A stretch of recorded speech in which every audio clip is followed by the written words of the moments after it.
you and your beloved one, how can you stop that course of escalation with the other group of people, with the other nation?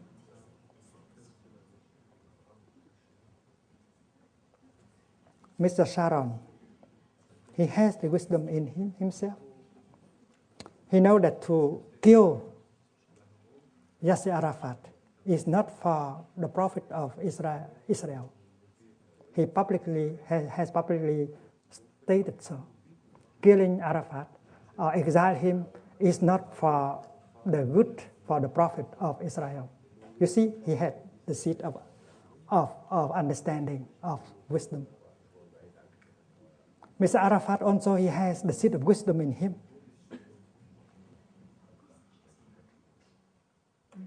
But together with the seed of wisdom, there are other seeds. The seed of anger, the temptation to punish, the seed of despair. And then even between us, we don't agree with us. We don't agree. We are on the same camp.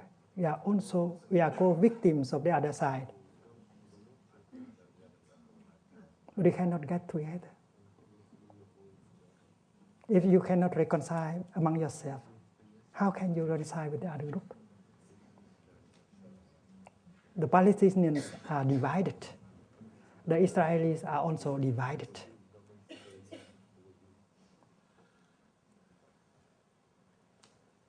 And that is why to reconcile with ourselves first in our group is very important.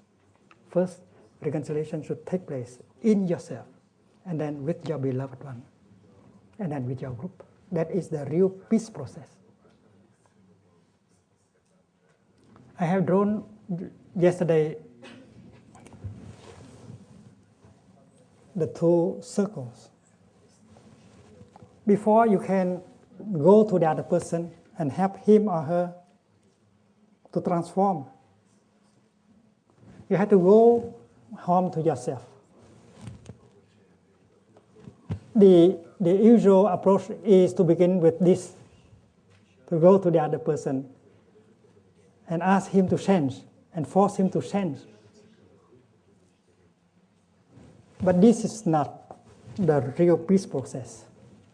The real peace process is to go home to yourself and reconcile with yourself, to know how to handle the difficulties in you, to deal with despair, to deal with suspicion, to deal with fear and anger.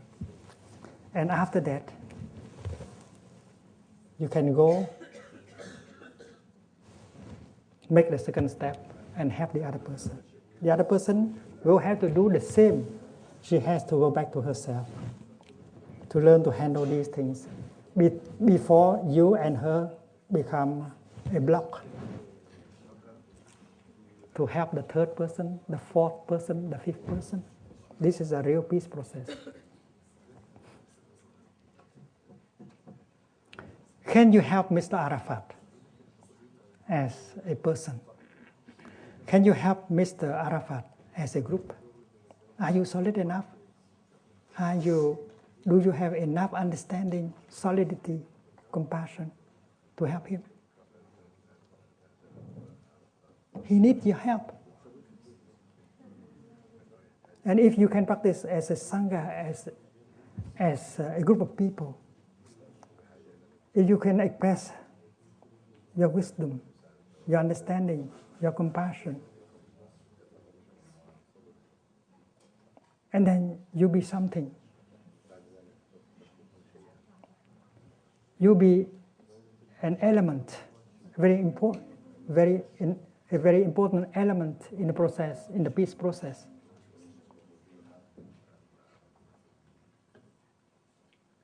You have to support Mr. Arafat, watering the seed of understanding, compassion in him, and encouraging him to maintain his wisdom, and help him to reconcile with himself and with his prime minister and other assistants. He might be very alone. He may be very lonely.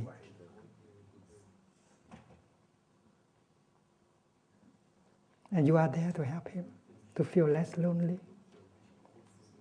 You can bring to him many elements of courage, of peace, of hope, of intelligence, so that he can reorganize his group to be his best in order to engage in a real peace process.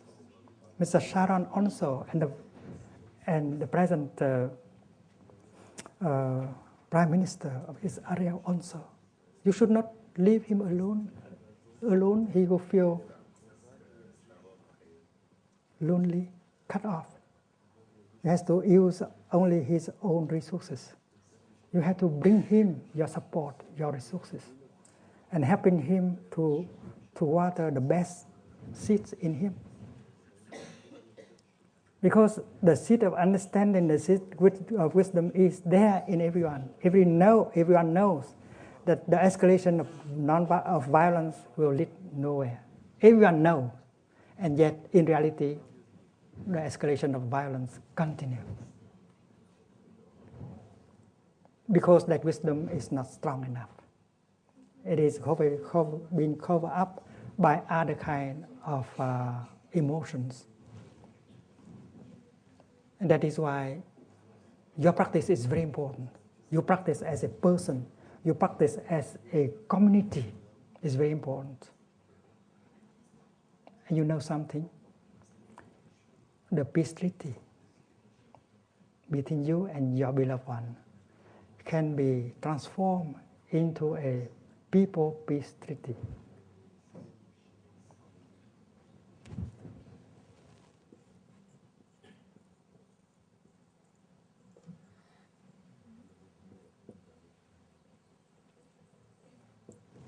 What you promise to your beloved one.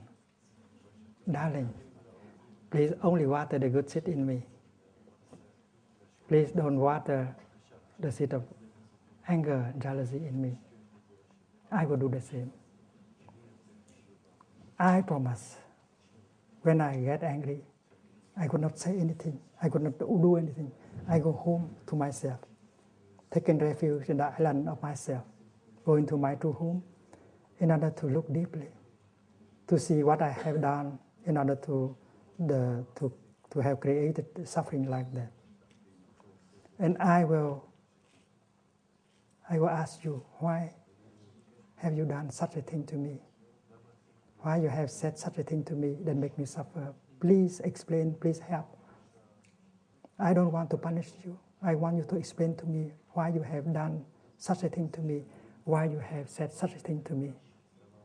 And then I will listen to you. And please, darling, do the same. When you suffer, because what I have done, what I have said, please don't try to punish me. Please allow me a chance. Ask me why I have done so, why I have said so. Communication should be possible in order to remove, dismantle the war between two of us. Because if we are motivated by the desire to punish each other, there will be no end to the hostilities. There is no happiness in me, in you, and among us. That is a real peace treaty.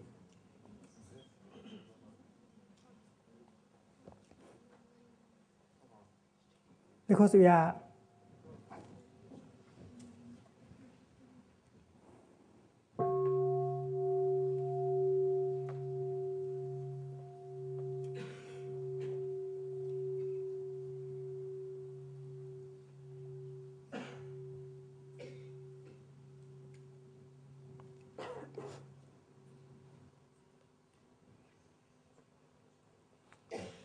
we are victims of our wrong perceptions in our daily life.